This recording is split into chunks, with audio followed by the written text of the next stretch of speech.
What is a hobby that requires little to no money? Get a library card and go on their website and really look at all they have to offer. Libraries offer so much more than books. Most offer movie streaming similar to Netflix, called Canopy, Linda's entire learning library, expert video tutorials for pretty much every computer program you can think of, all sorts of e-media and so much more, all totally free. Libraries have really upped their game.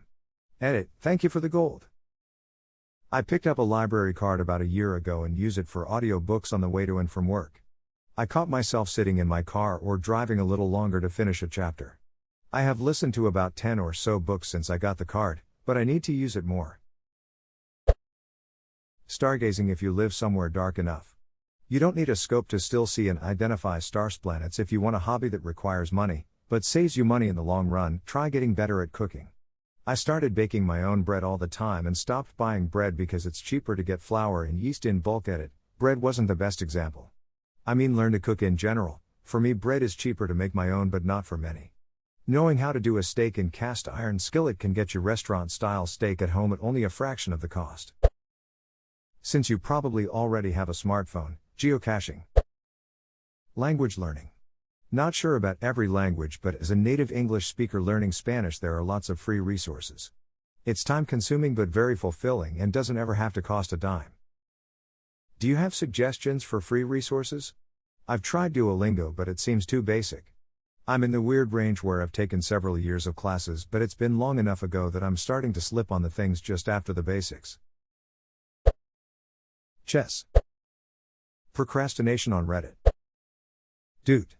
Your local library probably has a ton of cool adult programs. The one I work at is frosting beer mugs next week and we play Magic the Gathering twice a month and the library provides cards for anyone who has none.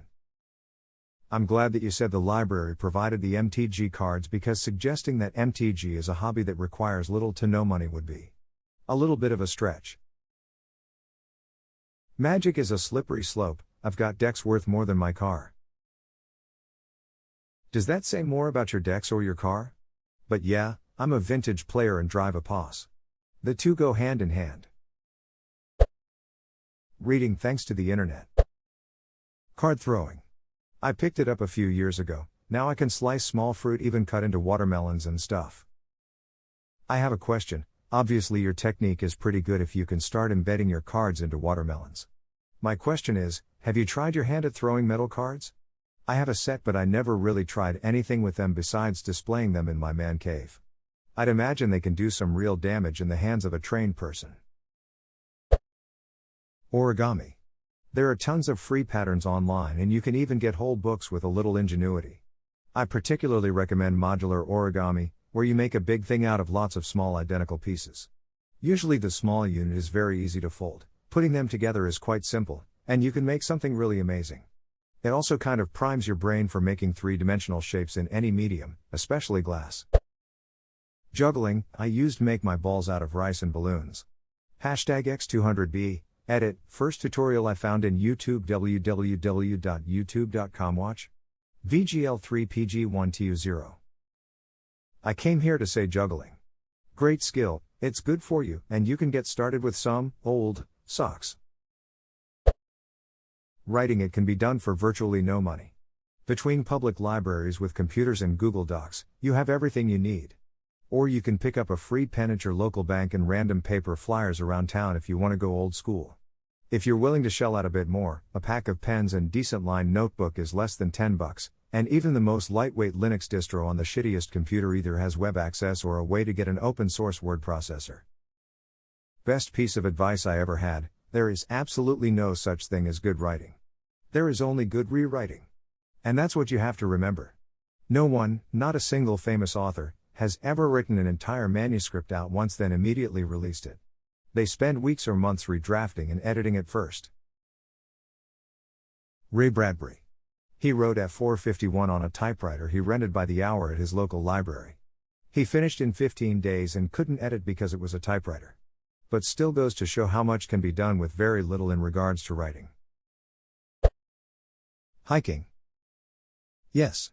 Short day hikes don't cost much. If you hike a well-maintained basic trail you could even do it with your tennis athletic shoes. You don't need fancy backpacks and water bottles either, just something basic. And if you live in an area with great hikes nearby, you won't spend much on gas. Got passed by a guy that was barefoot and carrying his Dasani water bottle on a 12-mile loop once. As someone who has hiked barefoot, I was quite surprised. The worst is getting passed by some 8-year-olds with Capri Suns running past on a huge stair climb. To be fair, small kids are like greyhounds. They have unlimited energy and then they pass out. You'll see them being carried on the way down. Can confirm. Source: hiked a mountain when I was like 8. Can confirm. Source: M. Greyhound. Whittling. You can start with a $3 knife from a gas station and some sticks. Learn the basics, take off the bark, make a point, make a sphere, then work your way up. Throwing change at small children. Nickels work best for distance and cost per outing. It's a win-win. I get the satisfaction and they get free money. Volunteering at a local animal shelter. The dogs always need walking and crave affection and interaction. Edit, as others have pointed out, look at your local anything shelter for volunteering, farm sanctuaries, wildlife things, etc. For those of you who have been wait-listed to walk some doggos, maybe offer a hand to clean out the kennels, or do a less glamorous job. You're more likely to get to do the cuddly fun stuff if you've helped out with hard stuff before. Smile. Also, animal shelters often need supplies that you could have lying around at home. My local shelter is always looking for towels and old blankets, for example. I collect spores, molds and fungus. I too like to sleep with strange people in exotic places. Sterling? Elaborate contextual voicemail prank, ha.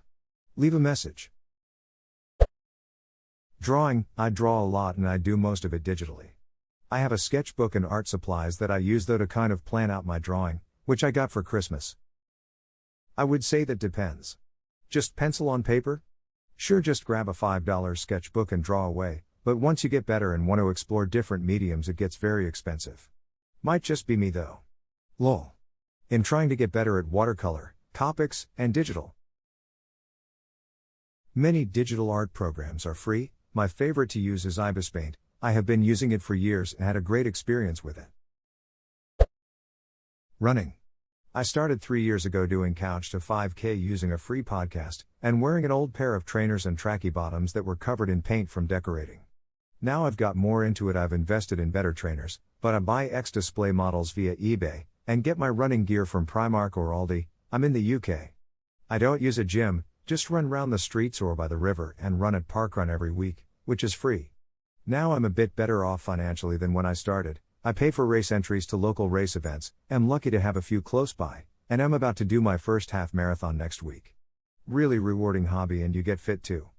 Edit, thank you for the gold. This is my second or third post ever, so I'm well chuffed. How do you get past the anxiety of other people seeing you and laughing when you're just starting out? I keep meaning to start couch to 5K once I can buy some trainers, but every other time I've tried, my anxiety hit the roof once I saw another person. Especially teenagers. Edit, holy balls, this blew up. Thank you for all of the advice, guys. Nobody is actually laughing at you. It's 99.9% in your head. If anyone does judge you, take pity on them for being a bad person. When I see people who are clearly out of shape and starting out, I try to encourage them. I think most runners would do the same. Everyone has to start somewhere. Drawing. $2 plus tax at the dollar store and you've got yourself a notebook and a pack of pencils. Go wild. Dungeons and Dragons. Most of the rules are out there, and Roll20 is free to join.